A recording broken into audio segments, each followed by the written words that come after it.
friends, how are you all?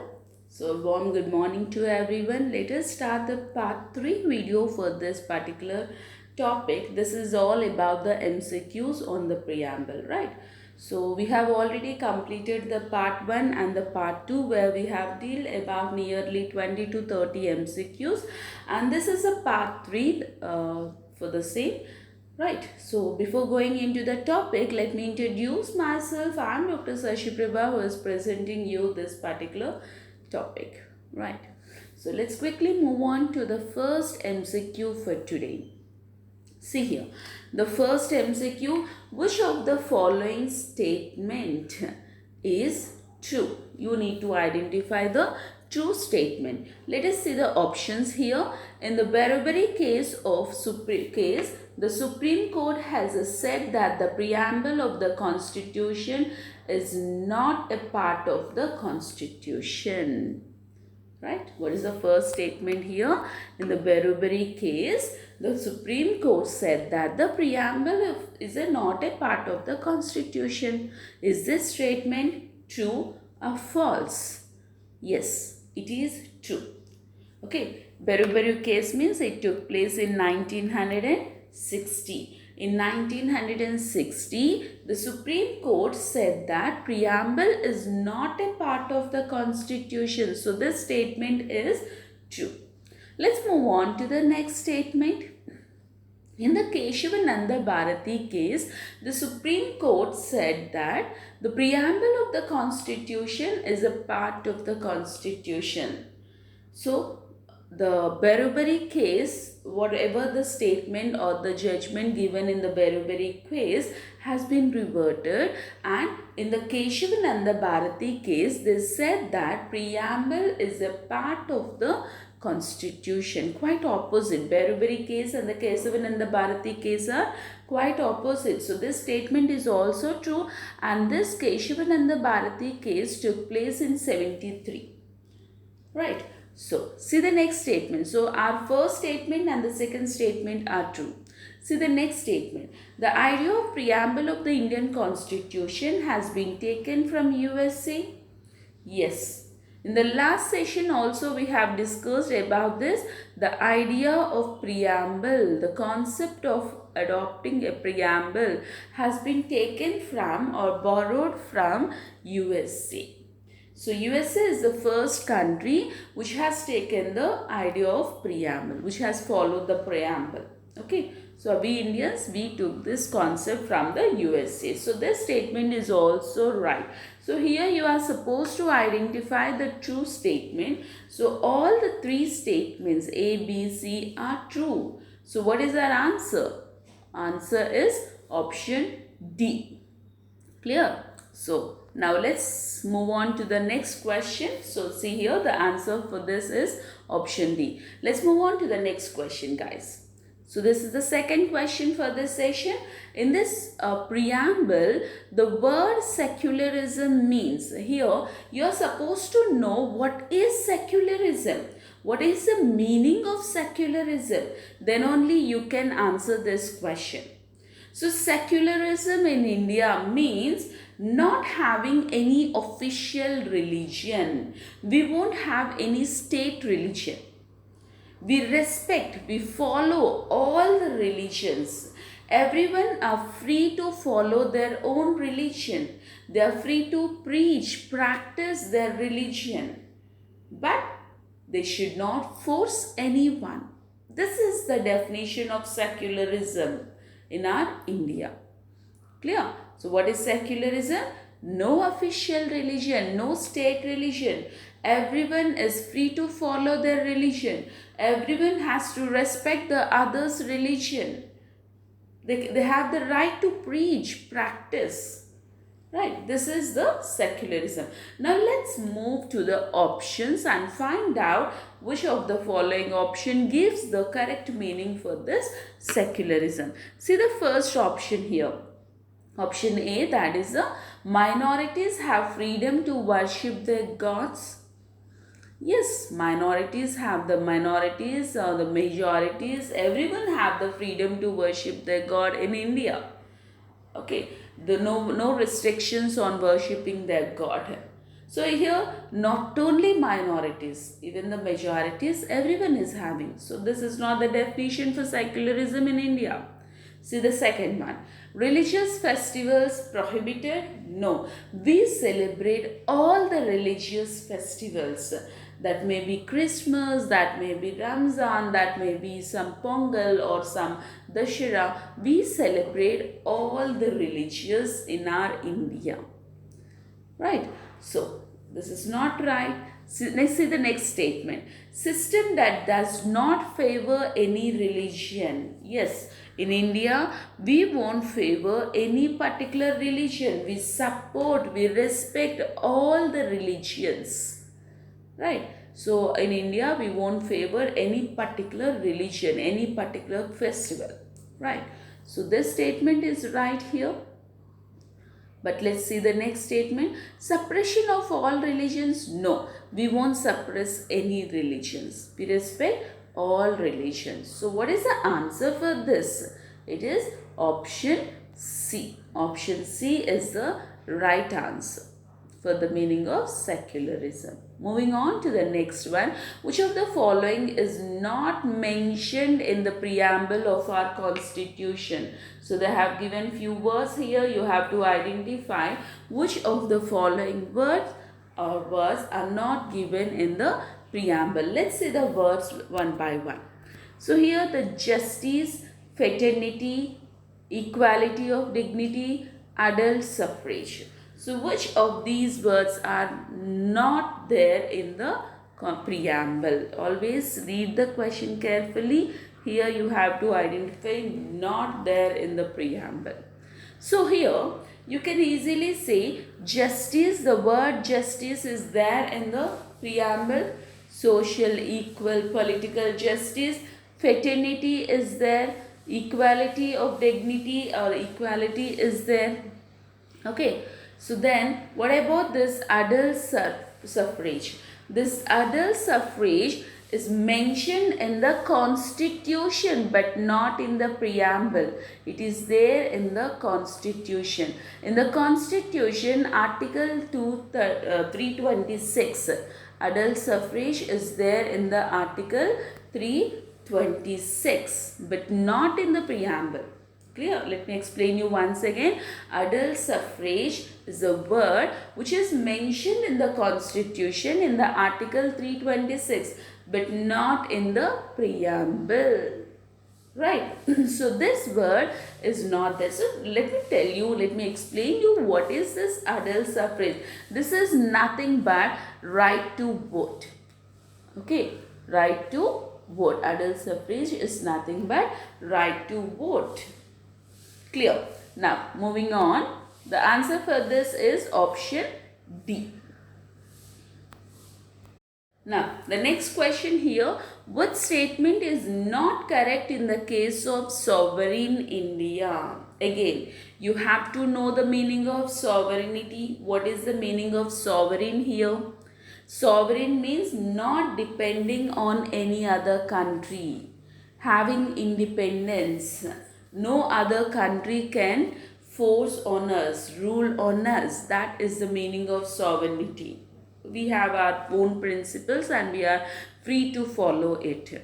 Okay. Now, let's see the options. Here, read the question carefully because which statement is not correct. So, you have to identify the wrong statement but not the right statement. Don't get confused. So, see the options here. The first option, India is not dependent on any country. Yes, we are sovereign country. We are not dependent on any country. So, this statement is right. India is not a colony of any other country. Yes, we are not a colony of any other country. Once upon a time, we used to be under the British but not now. We are free, independent country. So this statement is also right. India can acquire any part of the foreign nation. Yes, we have the right to acquire any part of the foreign nation. This is also right. India is obliged to obey the UN in its internal affairs. No. We are not bounded to anyone. We are free. We are sovereign. No one can ask us, or no one can implement their rules and the principles on us. So we are not obliged to obey anyone. So this statement is wrong here. So option D is wrong statement, and we want the wrong statement only according to the question. Right? Which statement is not correct? You have to identify not correct statement. So what is our answer here? Option D is the right answer. Now move to the next question. See here, the question is all about the Keshavananda Bharati case. For which one of the following judgment of the Supreme Court of India, the Keshavananda Bharati versus the State of India case is considered as a landmark? See, now you have to know what is Keshavananda Bharati case. Then only you can answer this particular question. Right. So we have discussed about all the case laws in our explanatory videos. We have discussed what are the case laws that are important for preamble. So as I always say, reading about the concept is not sufficient. Reading about the case laws are also equally important, and I have included one session for the case laws. So those who have not followed, please follow the case laws session. It is very important for your examination point of view. Right. Now moving on. So let me give you a little explanation about the Keshavananda Bharati case, because the Keshavananda Bharati case is considered as the most important legal battle of the constitution, and it took place in 1973. Okay, and what is this case regarding? The case is regarding the basic structure of the constitution. It is regarding the preamble, whether the preamble is a part of the constitution or not. And the judgment that was given over there was the preamble is a part of constitution. This was the judgment. Clear? So in which year this took place? 1973. Regarding what? Whether the preamble is a part of the constitution or not. And what was the judgment? Yes, preamble is a part of the constitution. Now let's see the options here. The first option, the religion cannot be mobilized for the political ends. So is this the concept for the Keshavananda? Is this the reason for the Keshavananda Bharati case? No, this is not the reason. Abolishing untouchability from the country? No, this is also not the reason. Right of life and liberty cannot be suspended under any circumstance. Yes, the statement is true, but this is not concerned with the Keshavananda Bharati case. See the next option. The basic structure of the constitution as defined in the preamble cannot be changed. Yes. The Keshavananda Bharati case is regarding the preamble, and it says that the basic structure of the constitution cannot be changed. Now what is this basic structure? Where from you will get the definition of the basic structure? So you will get the basic structure definition from the preamble, and that cannot be changed. You can amend the constitution, but you cannot amend the basic structure of the constitution. So this is the right statement. So the Keshavananda Bharati case is related to the preamble and its basic structure. So option D is the right answer for this particular question. Let's quickly move on to the next one. Why India is a democratic republic? Why India is a democratic republic? We are saying that the India is a democratic country. Why we are saying that India is a democratic republic or democratic country? Let's see the options. Because ministers of the state are elected by the people. Yes, India is a democratic republic because people, they use the adult suffrage concept, that is right to vote, and they select the representatives.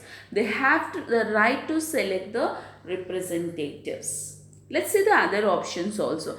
All the ministers are appointed by the central government. No. And C, independent judiciary system of the state and the center government. No, this is not the definition for the democratic republic. Parliamentary supremacy. No, this is not the definition for the democratic republic. We already got the answer. So democratic republic means the representatives are selected or elected by the people for the people. So since ministers of the state are elected by the people, we call it as democratic republic. So answer for this is option A. Let's move on to the next question quickly.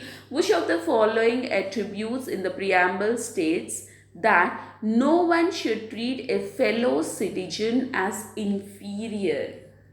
Yes, according to me, this is an important bit which seems to be easy, but it is not as easy as you assume, because the concept you have to know to answer this question. You have to know what is justice, what is liberty, what is equality, what is fraternity. Then only you can understand, or you can write the question, or you can answer the question according to me. Right, so we have explained each of these words in the explanatory video. So just go back over there and have a look, because the concept is very important rather than the MCQs. Always go for the concept, understand the background, and then do the MCQs. Now let's move on to this question here. Here, no one should treat the fellow citizens as inferior. When you see this statement, immediately you connect the statement with equality. Yes, equality is there, but according to the Indian Constitution or the preamble, what we say, equality in opportunities. Okay, so the answer is not equality. Then is that fraternity? Of course, justice, liberty won't come under this. Okay, directly you will move to the equality. Many of you will directly keep it as equality.